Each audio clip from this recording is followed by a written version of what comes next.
If you've been looking at the new Fender Motion 16 and 32 controllers, the obvious question might now have become, which one should I actually buy? Because on paper, these controllers have a lot in common.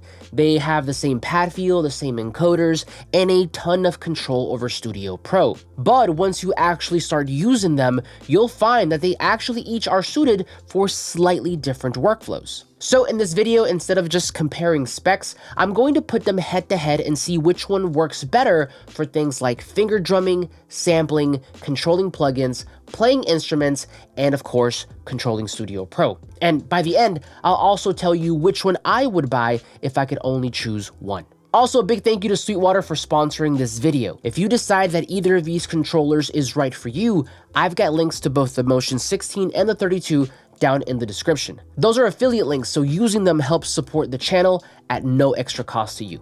All right, let's dive in. Okay, so starting off with finger drumming, the obvious winner here is the Motion 16. The Motion 16 carries over that traditional 4x4 pad layout that we're all pretty familiar with, and the bigger pads just make it easier to play drums. Not to mention that it also looks like a dedicated beat pad. Additionally, the 16 does also have built-in functionality for Studio Pro's note repeat function, which the 32 does not. That said though, and I think this is a testament to how much both of these controllers have improved, the 32 ain't no slouch. Because they both use the same FTAR pads with their increased sensitivity, and because the pads on the 32 are bigger than they were on the SQ, I would still feel very comfortable finger drumming on the Motion 32.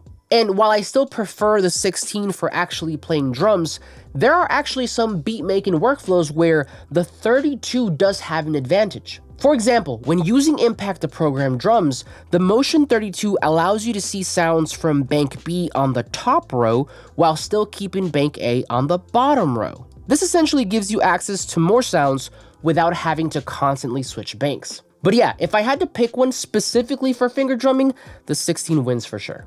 This actually leads perfectly into the next category because the same advantage of having more pads available is exactly why I prefer the Motion 32 for sampling. I know this might be surprising because the form factor on the 16 resembles other beat pads that have become synonymous with sampling like the MPC. And listen, if you specifically want that familiar MPC style sampling feel, then yeah, the 16 definitely makes a lot of sense. For me though, the 32 wins here because again, it allows me to use more pads at once when working with longer samples. So for example, I have a sample here, and if I were to chop this up and send this to Impact, we can see here that the Motion 16 will give me the first 16 chops, which I can access across the 16 pads.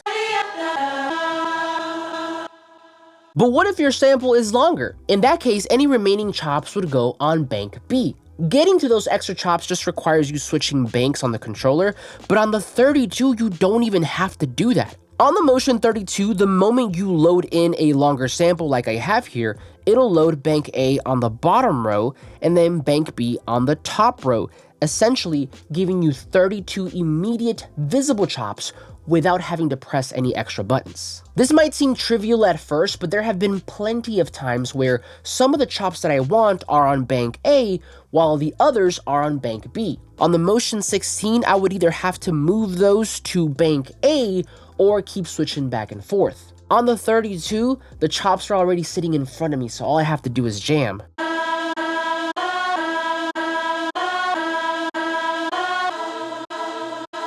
So yeah, as weird as it might seem for sampling, in my opinion, the Motion 32 is the better device. Moving on to playing virtual instruments, if you had asked me about the previous models, I would have said the SQ hands down. In my opinion, traditional 4x4 beat pads just aren't optimized for playing chords, even when they have built-in scale modes because the layout is still a bit awkward. The SQ at least resembled a keyboard, which made melodic playing feel a little bit more natural. But with these new units, I think Fender did something really special here because the new chord and scale mode basically makes that difference a lot less important. Yes, the Motion 32 still carries over that more keyboard-like layout, but as soon as you switch over to chord mode, both units lets you play chords while still recording all of the individual MIDI notes.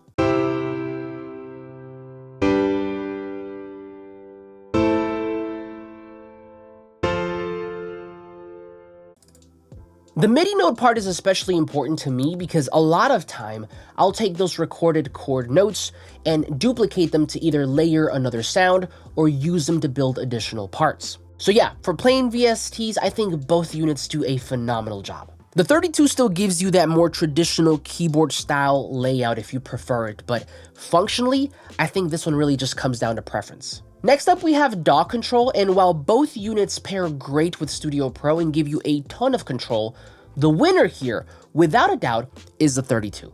The Motion 32 gives you a bigger screen that is really useful not only to navigate the feature set, but also gives you additional functionality that the 16 does not. The best example of this is when you switch over to the mix control focus mode. When on this mode, while both units have the encoders turn into channel faders, the screen on the 32 actually gives you a visual readout of those channels and their names in your session, which is really useful for quickly identifying what you are changing. Even on the other control focus modes, it still gives you a visual readout of what the encoder does, and this is important because the encoders are now dynamic, meaning that the function they perform will change depending on what you are doing. Aside from that, the 32 also comes packed with 8 additional user assignable buttons that you can find here on the top and bottom of the screen, and you can use these to map them to whatever you like. Last but not least, the 32 also gives you a dedicated pitch bend strip slider,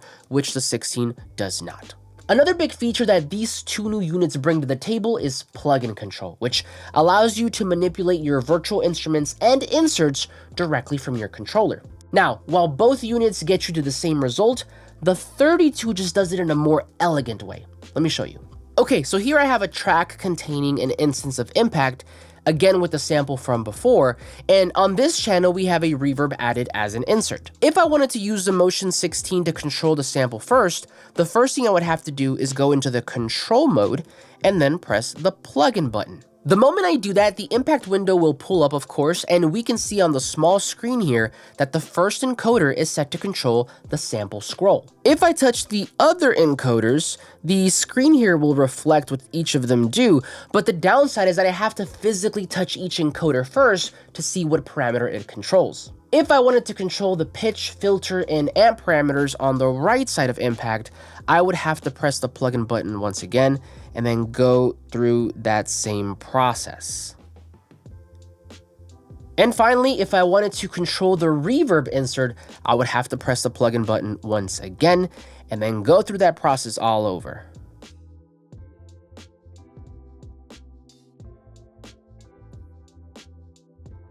So while this absolutely gets the job done, it's just not my favorite way to work. Now let's compare how the 32 handles this exact workflow. Using the same example, I can head to control mode and then click the plugin button here to pull up Impact. However, because we now have a much bigger screen, I can immediately see not only that we are in the sample controls, but also exactly what each encoder is doing without having to touch anything first. If I wanted to control additional parameters, I can simply click on the dedicated instrument button here on the left, which will allow me to control again the gain, the panning, the filter cutoff, and so much more.